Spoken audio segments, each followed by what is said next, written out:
This time, let's talk about the 3 different low-carb flours that we use in baking our low-carb breads. Alright?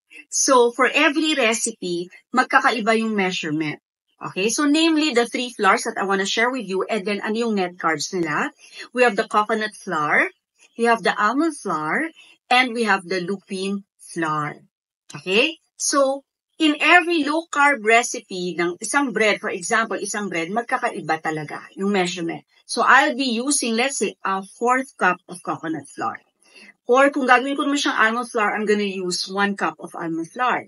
Or kung lupin flour naman, I'm gonna use 1/4 to 1/2 cup of lupin flour and combine with other low-carb flours. So, let's take this for example to check ano ba yung net carbs nito. Importante ang net carbs, no? Dahil sa ating mga naglo-low carb diet at para talagang diabetic friendly yung ating binibake. Alright? So, one whole recipe of a loaf bread, low carb bread, normally that's 10 to 12 slices. If I'm gonna use a 4th cup of coconut flour, that is equivalent to 6 grams of net carbs.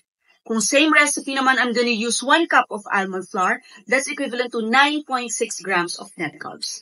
But if I'm gonna use lupin flour, a 4th cup is only 1 gram of net carbs. And of course, we'll combine with other flours. Alright? So there you have it.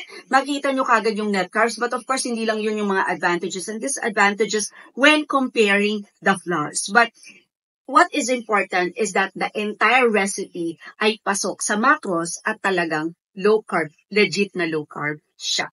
Till next time, more Bake Smart tips with Coach Jay.